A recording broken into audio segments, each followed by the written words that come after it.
निर्जला एकादशी व्रत कथा। भीमसेन व्यास जी से कहने लगे कि हे पितामह, भ्राता युधिष्ठिर, माता कुंती, द्रौपदी, अर्जुन, नकुल और सहदेव आदि सभी एकादशी का व्रत करने को कहते हैं, परंतु महाराज मैं उनसे कहता हूँ कि भाई मैं भगवान की शक्ति पूजा आदि तो कर सकता हूँ, दान भी दे सकता हूँ, परंतु भोजन के बिना नहीं रह सकता। इस पर व्यास जी कहने लगे कि हे भीमसेन, यदि तुम नरक को बुरा और स्वर्ग को अच्छा समझते हो तो प्रति मास की दोनों एकादशियों को अन्न मत खाया करो।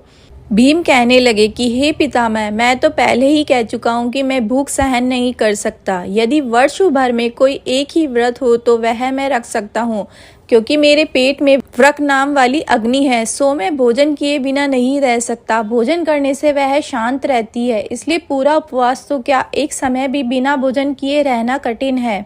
अतः आप मुझे कोई ऐसा व्रत बताइए जो वर्ष में केवल एक बार ही करना पड़े और मुझे स्वर्ग की प्राप्ति हो जाए। श्री व्यास जी कहने लगे कि हे पुत्र, बड़े बड़े ऋषियों ने बहुत शास्त्र आदि बनाए हैं जिनसे बिना धन के थोड़े परिश्रम से ही स्वर्ग की प्राप्ति हो सकती है। इसी प्रकार शास्त्रों में दोनों पक्षों की एकादशी का व्रत मुक्ति के लिए रखा जाता है। व्यास जी के वचन सुनकर भीमसेन नरक में जाने के नाम से भयभीत हो गए और कांपकर कहने लगे कि अब मैं क्या करूं? मास में 2 व्रत तो मैं नहीं कर सकता, हाँ वर्ष में 1 व्रत करने का प्रयत्न अवश्य कर सकता हूँ। अतः वर्ष में 1 दिन व्रत करने से यदि मेरी मुक्ति हो जाए तो कोई ऐसा व्रत बताइए। यह सुनकर व्यास जी कहने लगे कि वृषभ और मिथुन की संक्रांति के बीच ज्येष्ठ मास के शुक्ल पक्ष की जो एकादशी आती है उसका नाम निर्जला है। तुम उस एकादशी का व्रत करो। इस एकादशी के व्रत में स्नान और आचमन के सिवा जल वर्जित है। आचमन में 6 मासे से अधिक जल नहीं होना चाहिए, अन्यथा वह मद्यपान के सदृश हो जाता है।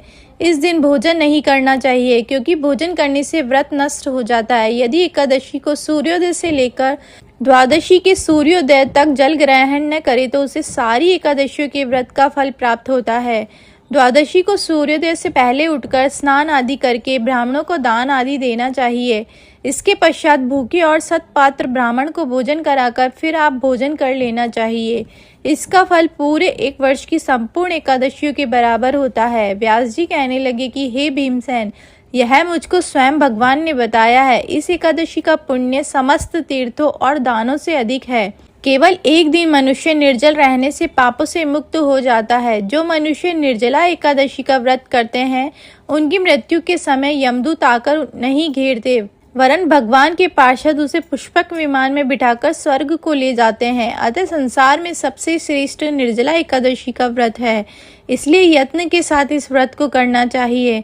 उस दिन ओम नमो भगवते वासुदेवाय मंत्र का उच्चारण करना चाहिए और गोदान करना चाहिए। इस प्रकार व्यास जी की आज्ञा अनुसार भीमसेन ने इस व्रत को किया, इसलिए इस एकादशी को भीमसेनी या पांडव एकादशी भी कहते हैं। निर्जला व्रत करने से पूर्व भगवान से प्रार्थना करें कि हे भगवान, आज मैं निर्जला व्रत करता हूँ, दूसरे दिन भोजन करूँगा। मैं इस व्रत को श्रद्धा पूर्वक करूँगा, अतः आपकी कृपा से मेरे सब पाप नष्ट हो जाए। इस दिन जल से भरा हुआ 1 घड़ा वस्त्र से ढककर स्वर्ण सहित दान करना चाहिए। जो मनुष्य इस व्रत को करते हैं उनको करोड़ पल सोने के दान का फल मिलता है, और जो इस दिन का यज्ञादिक करते हैं उनका फल तो वर्णन ही नहीं किया जा सकता।